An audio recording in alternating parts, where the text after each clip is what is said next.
You're great to have your company this morning. Thanks for joining us, and great to see you as well, Brad Fittler, Billy Slater, Andrew Johns. Morning. We're back from New Zealand. We got in. Flight. He's okay? Great trip. It was a great trip. You haven't stopped whinging the both of you. It's killing me. It is a vibrant, incredible. Yeah. What about the 2 a.m. wake up to get the early flight home? We're going to get some delirious Joey later on in the show, so some gold to look forward to. Let's get started with our Sunday salutes this morning. Freddie, what are you saluting? Well, I'm saluting the game you're at, Shaun Johnson. He's just outstanding. The difference in the Warriors between last week and this week, his kicking is consistent and precise. His passing is magical.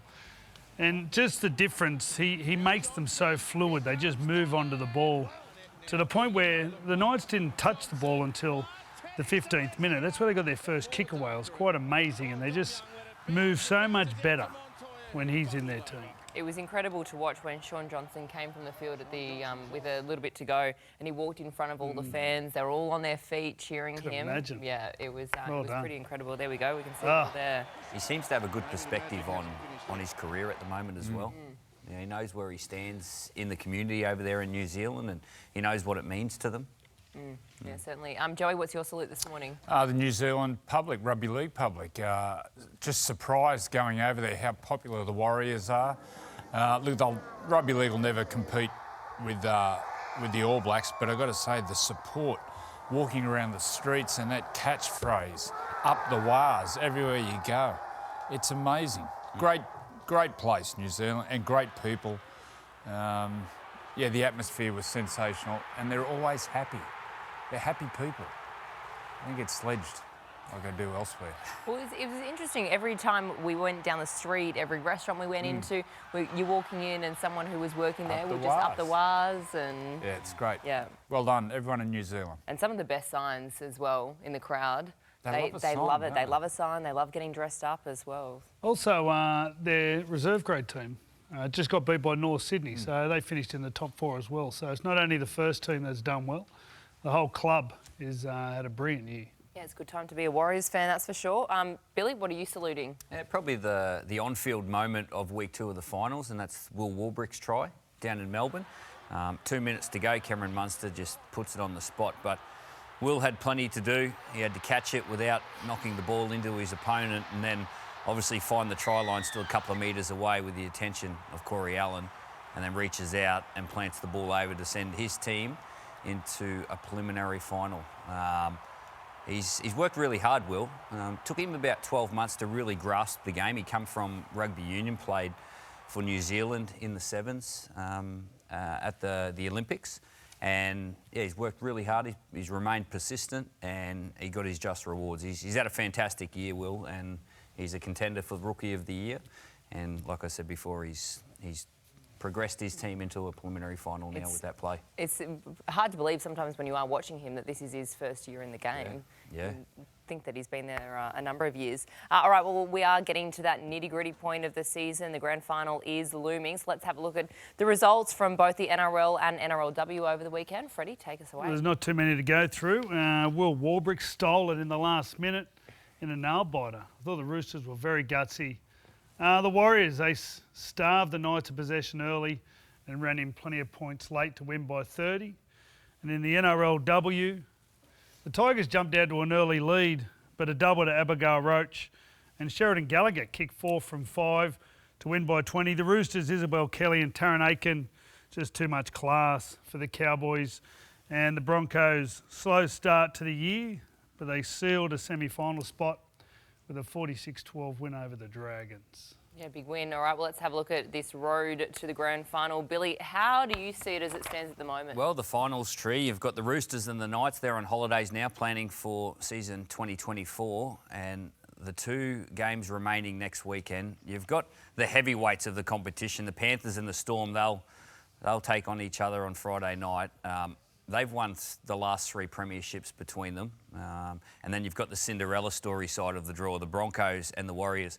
Neither one of those teams played finals last year, and they've got a whole heap of support. You think about the support in southeast Queensland for the Brisbane Broncos, and then we just spoke about the support from New Zealand and parts of Australia for the Warriors. So one of those teams will play in the grand final in 14 days' time. And we'll preview those games a little later on in the show. But for now, let's have a look at this Warriors win over the Newcastle Knights, because it was an almighty win, 40-10 over Newcastle. What did you see from this Warriors performance, Bill? Well, I saw a really fast start. We just spoke about Newcastle played the ball 3 times in the first 10 minutes. It was incredible. And watching Shaun Johnson off the ball, he was just organising the preparation he puts into his team. He was organising their attack and he was pulling the strings, and when he wanted the ball, he got the ball and he made the plays. I thought he was a huge difference, and you know, the way he's playing now and the way he's organising their attack, he was outstanding. But the Warriors, Andrew Webster's done a great job. They don't get bored in what their game plan is. I thought their game plan was to kick to Greg Marju, and I think he received nearly every kick. And they didn't get bored with it. They know what works for them. And they've got these big forwards, Tohu Harris, Adam Fanul-Blake are doing a great job. But it's all Shaun Johnson. It comes off him. He organises it, and he's the confidence in the team. Where do you rate Shaun Johnson in the competition at the moment? It was interesting to note in his interview with JT that he did before the game, he was speaking about how the game has sort of started to slow down for him, and you always speak about that. Well, late in your 20s, the game slows down. But also for Shaun, he's slowed down. His game, he was lightning early in his career, or most of his career, but he's lost a bit of speed, had the Achilles tendon injury. So he's impacting the game, as Billy said, in different areas. Now he's organising, his kicking game, his control. He's a truly elite halfback. Good to see. I want to give a rap to their fullback as well, Chance Nickel-Klukster. He doesn't get the raps that Shaun Johnson. He had 32 carries on the weekend, nearly ran for 300 metres, had a try assist. He's doing a wonderful job. He was playing reserve grade for Canberra last year. He couldn't get a start in the first team at Canberra. Goes to the Warriors under Andrew Webster, and he's a really good player. So, like I said, he doesn't get the raps that a lot of the other fullbacks get and a lot of the other players in his team gets, but he contributes so much. And he's loving being back home in New Zealand as well, as to Shaun Johnson. And JT actually caught up with him after the game, so let's have a listen to what he had to say. Shaun Johnson, last year 15th to 1 win away from a grand final. Tell me what's going through your mind. Oh, bro, just proud of our resilience, and proud of our effort today. We wanted to come out here. We knew this was going to be pumping, bro. Listen to this. And we just had to do our part and bring them into the game, and we did it, bro. We did it, and I'm super happy. I thought it was a really strong performance. It sets us up for next week. When you come off early, they gave you a standing ovation. What does that mean to you? Yeah, bro, there's no feeling like it, JT. You know, been around a little while now, and that sort of thing will never get old. I got goosebumps walking around. The love's real here, and I can't thank these guys enough for coming out and supporting us. The calf got through nearly 80 minutes. Yeah. She'll be sweet for next week. Oh, there's no way I'm missing it, bro. No way, man. You can't miss it. Nah, it's all good, bro. It's all good. So you're travelling to Brisbane now to take on the Broncos. Yeah. How do you get the job done over there? Oh, give it everything we got. You know, just have a red hot crack, bro. You know, they've had a great year. Deserve this home prelim, and we get a chance to go there and do something special, which I'm looking forward to. Well, enjoy the week. Let's go, baby. Good luck. Up the wires, baby. I think JT said up the wires about every 5 minutes over in New Zealand. But I know that they were at home, and I know they did have Shaun Johnson back. How big of a difference, Freddie, did you see their performance last week to this one yesterday? Well, he's the difference, without a doubt. He brings them onto the ball. His style of play brings them forward. And you just notice that first 15 minutes where it was like an avalanche. Poor old Newcastle just on their heels, and it was like tackle after tackle after tackle after tackle. He gets so flat off the ruck and then just takes them over the advantage line every single time. Like Barnett, Adam Fanul-Blake, everyone who was run onto the ball was running at Newcastle standing still.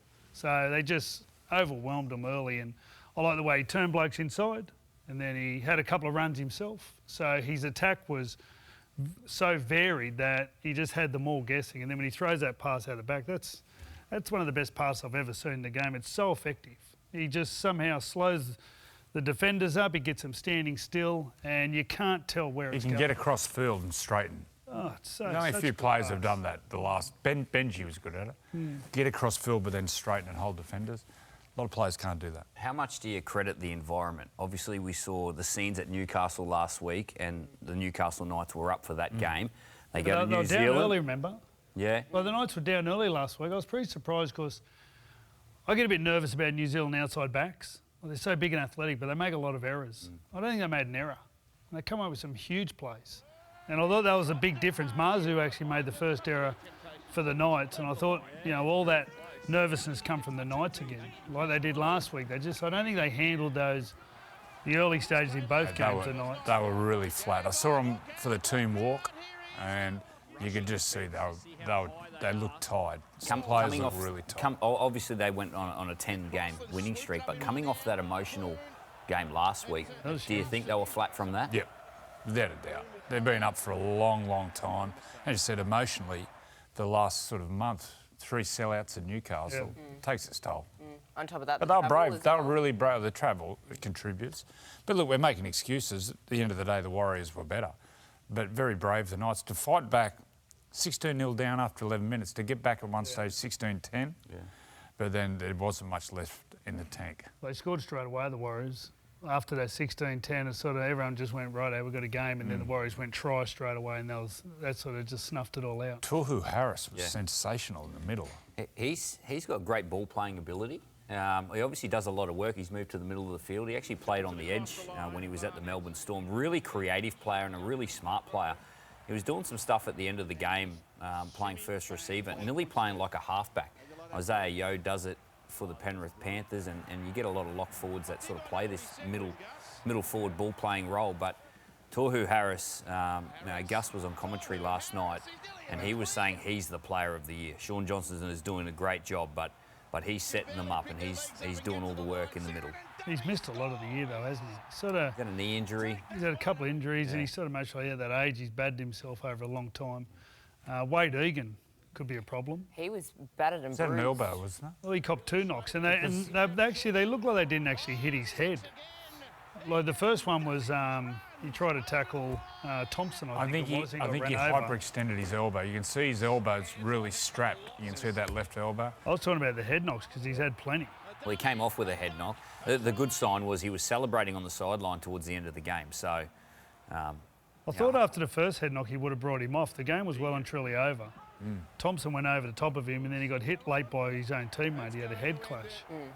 And I thought, after the first one, because he's had a lot, and he's a key to their side because he's got that trickery, just enough to keep the markers interested to stay away from Shaun.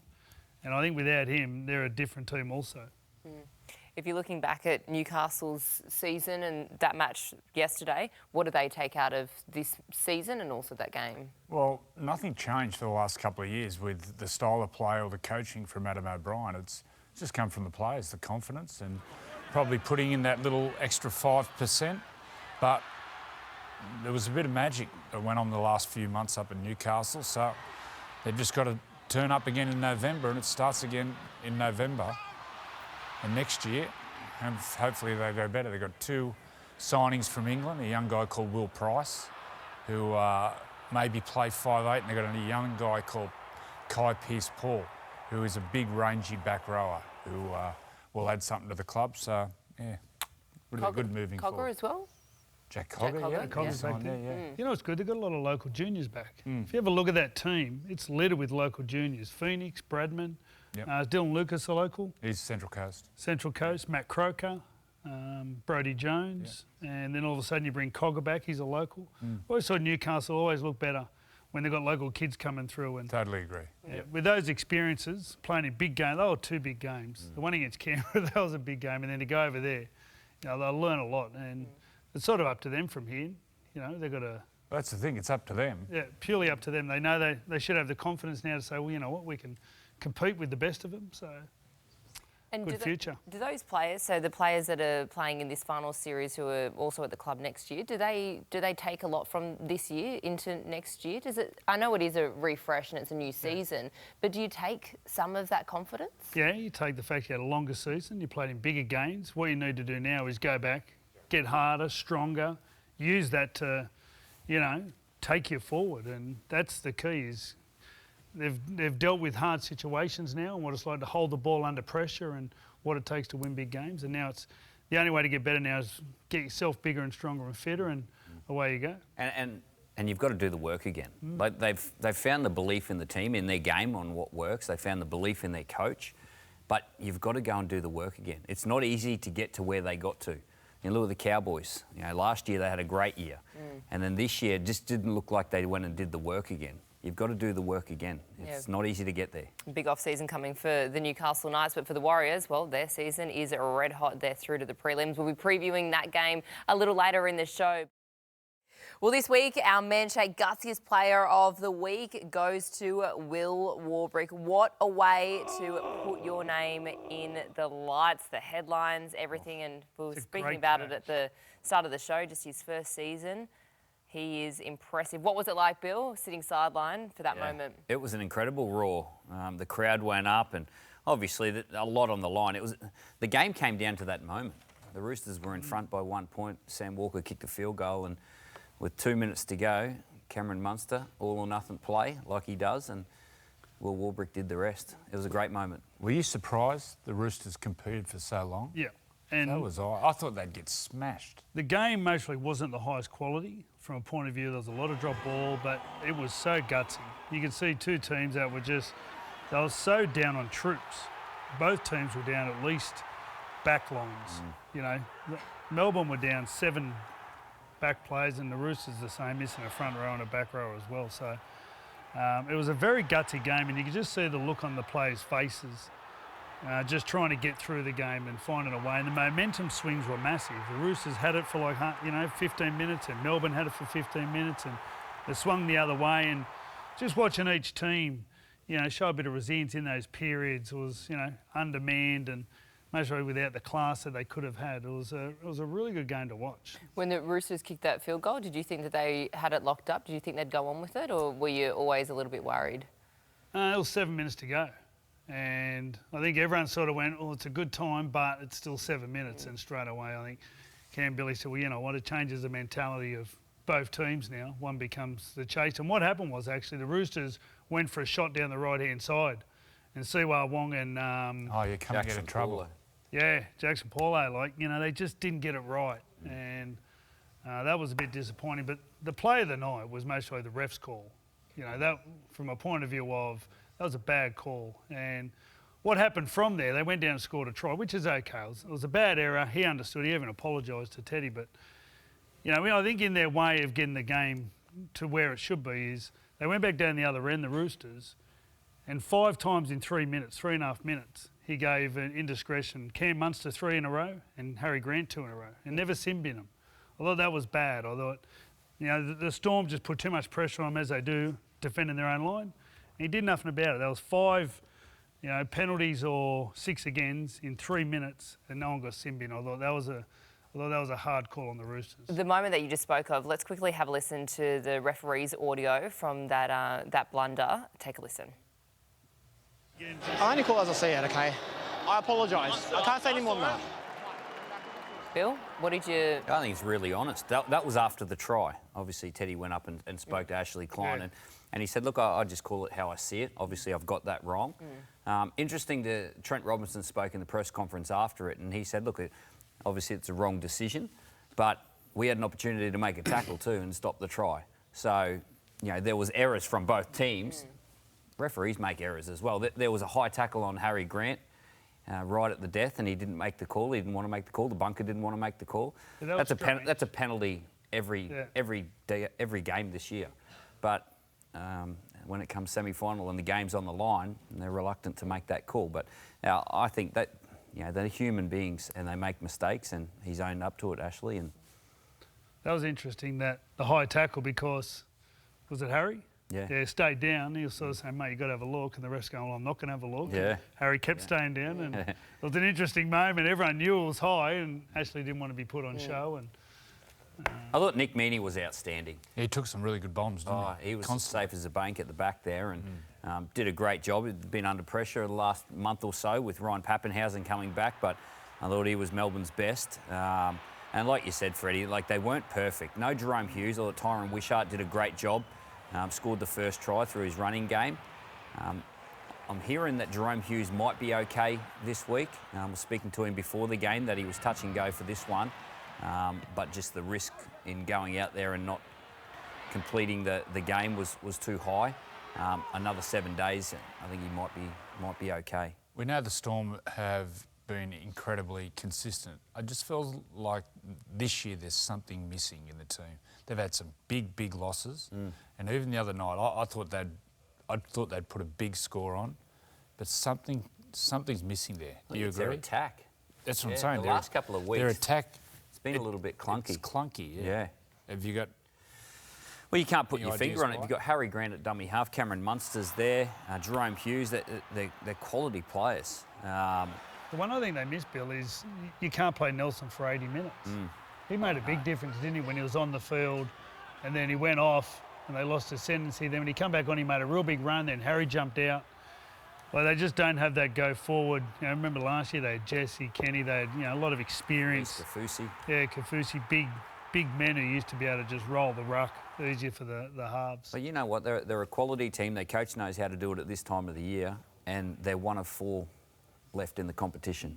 Now they've got a chance. They've got to do it the hard way against the reigning premiers in Penrith this week, but they're still holding their gloves up at the moment.